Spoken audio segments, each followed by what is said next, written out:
we are going towards the mountainous, and you may say that we are going toward the hurdle shape, which is a notches. It is not a complex that one may student make it sometimes a complex. So now notches is just an opening by which a water flows, and there is a lot of confusion between notches, orifice, and wears. Actually, notches is just an opening, orifice as well, but from the orifice water flows through it. But from the notches, water passes by it, and the wears are naturally occurring by which water passes by it. But the difference between wears and notches are that notches are made up of plastic or some sort of material which is made artificially. But on the other side, natural things like it is composed of soil or a rock. I am demonstrating on the board that actually going further in rectangular notches and these lengthy equations, orifice is just an opening through which water passes. One may see that it is a cylinder and it is an orifice. So water passes through it. Okay, this is the orifice. Because most of the guys confuse this orifice notches. And on the other side, it is also an opening, but water passes by it. When the flow overflows and this water passes by it, it becomes notches. And on the other side, a weir. Weir is just, you may say that, a natural occurring water stream obstacle. So difference clarifies us that there is a lot of difference between orifice, notches and wears. Either both three of them were an opening, but orifice is a water throwing or water through which a water pass. Another notches in which a water bypass it, and on the weir water bypass it, but it's a natural organic thing. So notches has been covered. Rectangular is already known that we have a box-like structure comprised of rectangular. So rectangular notches shows us there is a box rectangular in which water bypasses it. So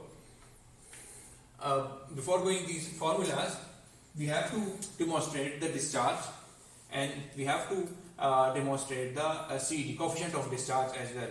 So before going further, coefficient of discharge is actually it is the actual into theoretical.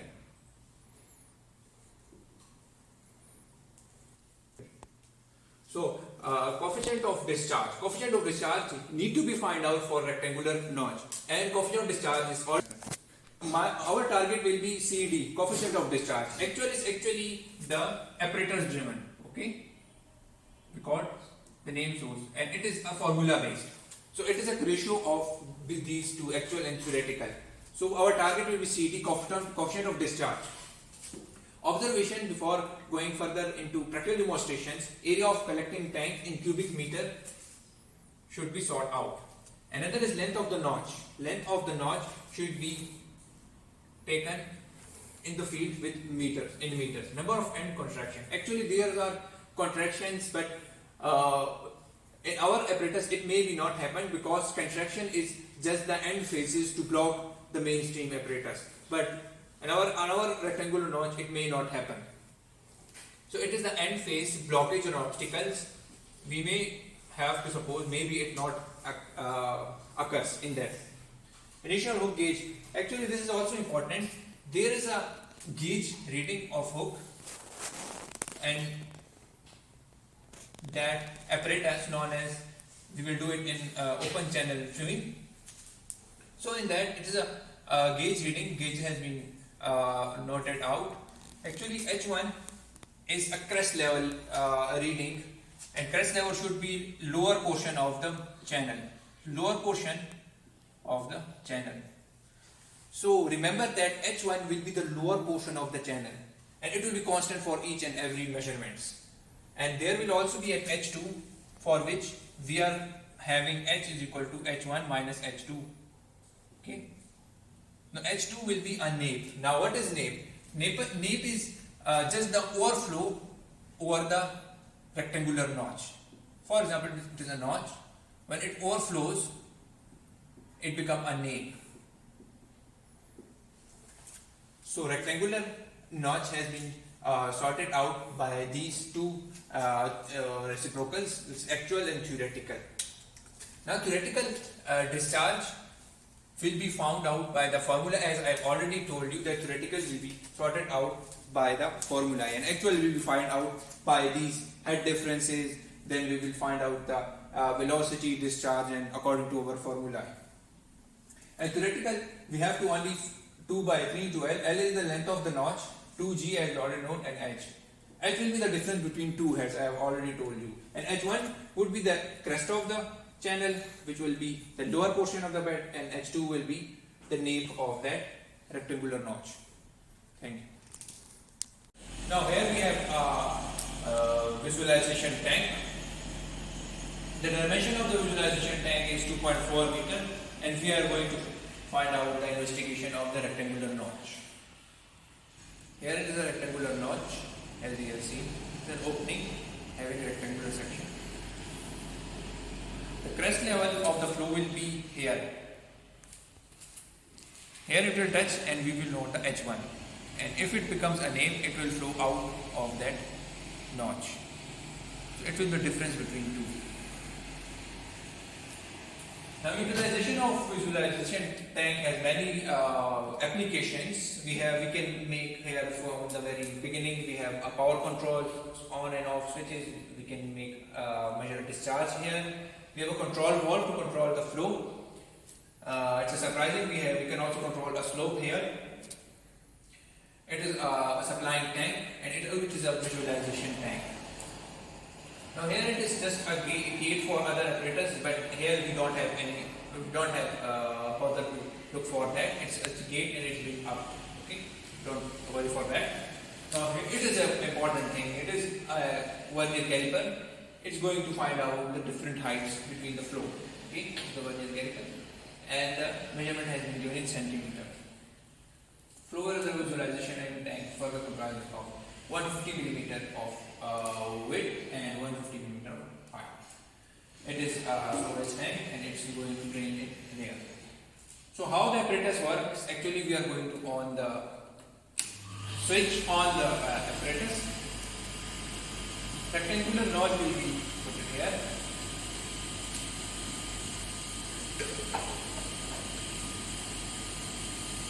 In place of that, so that we read the apparatus measurements. When we show that it's closely packed in a channel, now machine has been on and one have to just use the control valve to control the flow of the water.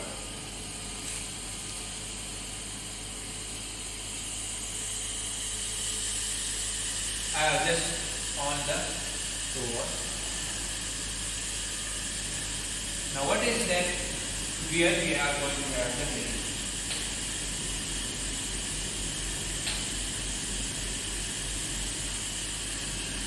The flow has been overflowed. One may keep that in mind, it doesn't overflow. I am making it back, the flow is controlled.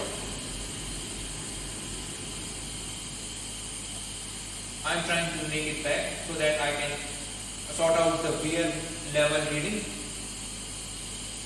Now when it becomes the wear at the tip of that approach, we are going to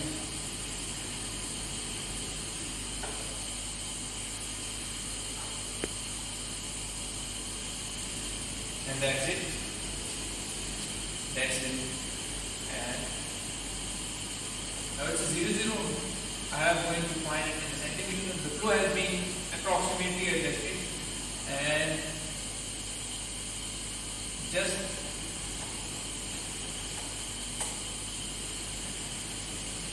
fetching the water of the weir of the crust, just taking the water and showing the value of 3.8. So the crust level of H1 is 3.8.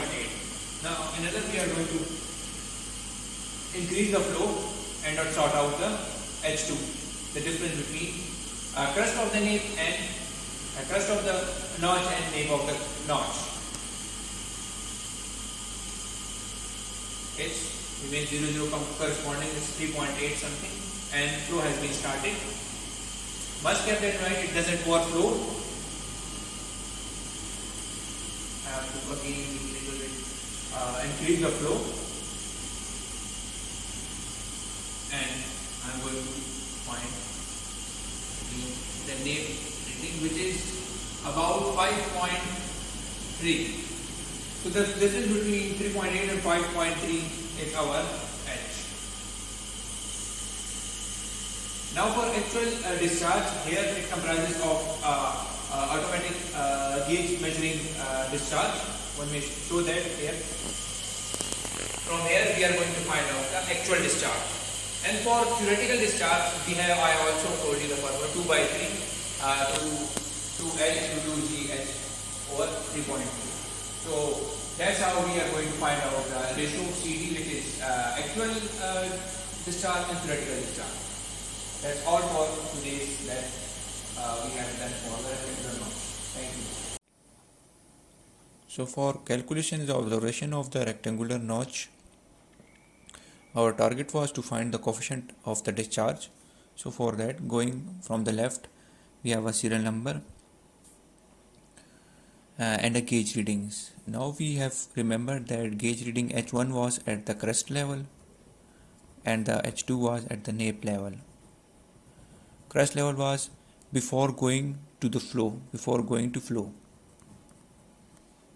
but on the other nape level it was to flow on topmost level.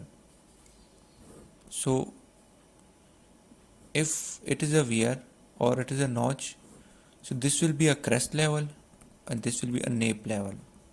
Okay, so this is the difference between H1 and H2 by using that vernier caliper gauges. Okay, H1 H2 reading will be found out by this. Head of the water is H1 and H2 into 100 into meter, which will be in meter.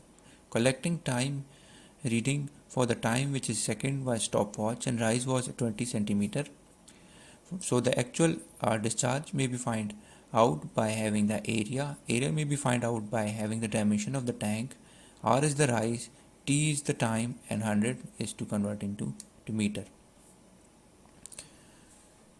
Now for the actual discharge, we have a formula which is C into H into 3 by 2. So what was the C? C was a constant which is already generated, which was 2 by 3 L into 2G. L is the length of the notch. G, we already know that it is a gravitational constant. Now at the end, coefficient of discharge was CD into actual into theoretical. So by putting actual and theoretical, we may get coefficient of discharge of rectangular notch.